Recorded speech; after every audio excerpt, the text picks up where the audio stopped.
Olá a todos e todas, tudo bem? Sejam bem-vindos e bem-vindas a mais uma aula de história, dando continuidade aí no nosso conteúdo, e vamos falar sobre o absolutismo, que nós já tratamos aí nas aulas passadas, mas nós vamos analisar o absolutismo sob o viés da cultura popular, da cultura moderna, também chamada de cultura de massas, tudo bem?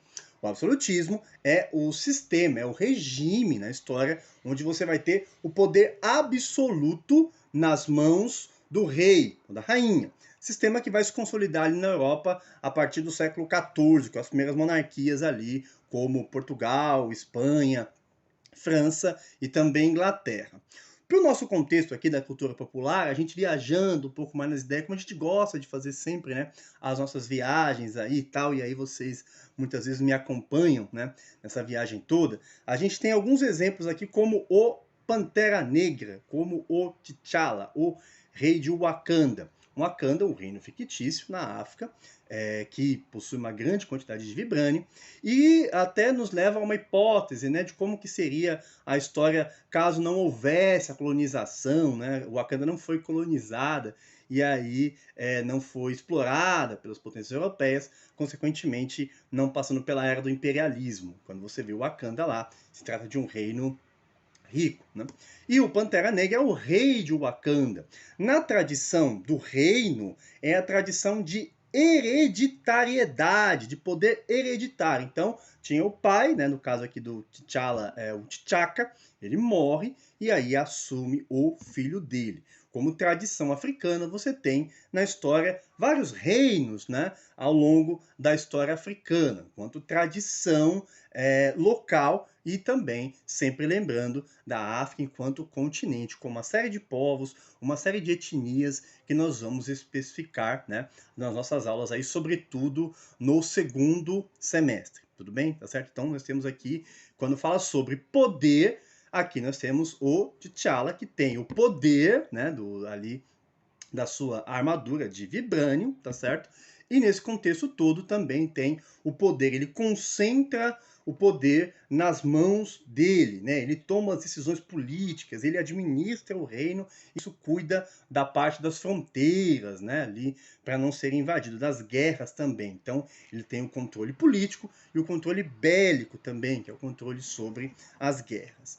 Como outro exemplo, nós temos aqui na parte de Asgard, né? O Thor, que por enquanto ainda não é, né? Ou se torna ali já no próprio universo da Marvel o rei, né, de Asgard e tal, depois ele acaba passando esse trono, e que ele é o filho, né, o filho do Odin, que por isso se torna o rei, né, na tradição de Asgard, ou seja, outra monarquia também falando historicamente neste contexto. Como são reinos fictícios, é muito mais fácil para exemplificar o poder político e também justificar o poder daquele governante, né, daquele chefe, daquele líder, vamos dizer assim, enquanto um rei, né? Imagina que tivesse que juntar todo mundo em Asgard, ter eleição, vai votar em quem e tal. Então, tudo isso acaba tendo um desdobramento mais direto quando se trata sobre os filmes, porque os filmes vão tratar de outra coisa, como as batalhas, as guerras, os vilões, os heróis.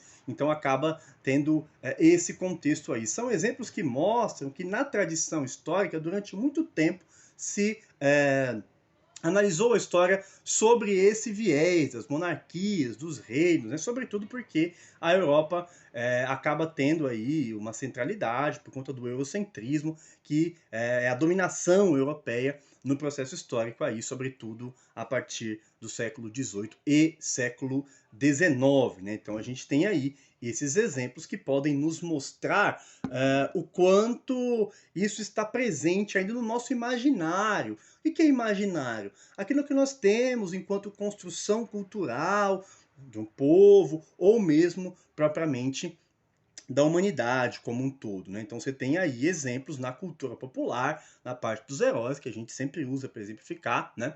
Objetos históricos, nesse sentido de mostrar o quanto essas tradições elas foram construídas ao longo do tempo e o quanto elas ainda são exemplificadas. E o que você vai ter enquanto processo histórico do absolutismo, isso vai ser rompido com as revoluções modernas, que a gente vai analisar, né? As chamadas revoluções burguesas, quanto Revolução Gloriosa, Revolução Francesa, Revolução dos Estados Unidos também, independência dos Estados Unidos, tudo isso vai mudar esse aspecto central com o passar do tempo, né?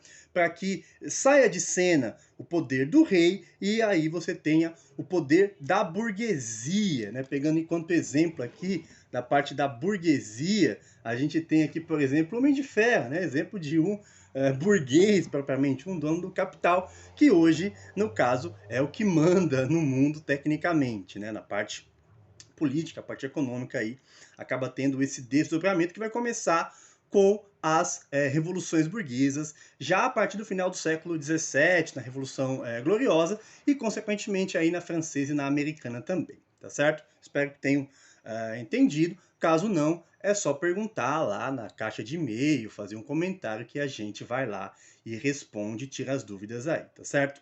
Muito obrigado a todos, se cuidem e até mais. Falou!